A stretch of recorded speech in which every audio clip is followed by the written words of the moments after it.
তীব্র তাপদাহের পর এক পশলা বৃষ্টি চুয়াডাঙ্গায় স্বস্তি দিয়েছে কৃষকদের। বৃষ্টির পর শুরু হয়েছে আউশ ধানের বীজতলা তৈরি। অনেকে পাট বোনা শুরু করেছেন। যদিও কৃষি অফিস বলছে বৃষ্টির পরিমাণ কম, তারপরও ফসল আর কৃষকের জন্য আশীর্বাদ হয়ে এসেছে এই বৃষ্টি। আবহাওয়া দফতর জানিয়েছে 12 মে পর্যন্ত থেমে থেমে বৃষ্টি হবে।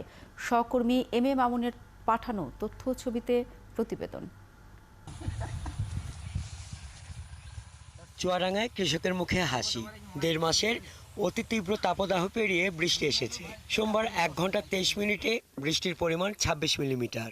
যদিও তা চাহিদার তুলনায় কম, তারপরও পূর্ণদমে চলছে বীজতলা তৈরি, পাট বোনা সহ সব ধরনের ফসলের যত্ন। বিকাশে কম খরচে ক্যাশ আউটের লিমিট বেড়ে 50,000, প্রিয় এজেন্টও 2টা।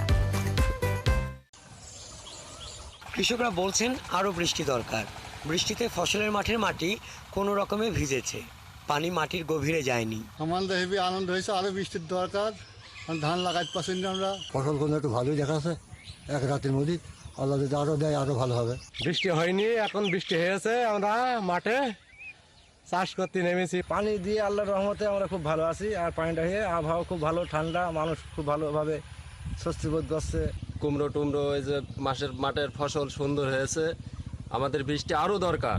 সদর উপজেলা কৃষি সম্প্রসারণ অধিদপ্তর কর্মকর্তা জানান, ধারাবাহিক বৃষ্টি জরুরি। তবে যে বৃষ্টি হয়েছে তা ফসল আর কৃষকের জন্য আশীর্বাদ হয়ে এসেছে।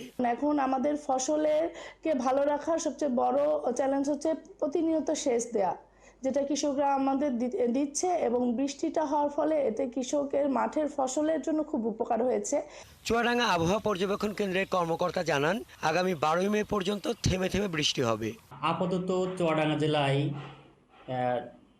তাপপ্রবাহ বয়ে যাওয়ার তেমন কোনো সম্ভাবনা নেই, এবং মধ্য মেতে আবারও তাপপ্রবাহের সম্ভাবনা আছে। চলতি বছর 50,000 হেক্টর জমিতে আউশ ধান, 8,000 হেক্টর জমিতে পাট, 7,000 হেক্টর জমিতে সবজি ও 3,000 হেক্টর জমিতে তিল আবাদের লক্ষ্যমাত্রা নির্ধারণ করেছে জেলার কৃষি সম্প্রসারণ অধিদপ্তর। হাসান আহমেদ, 71।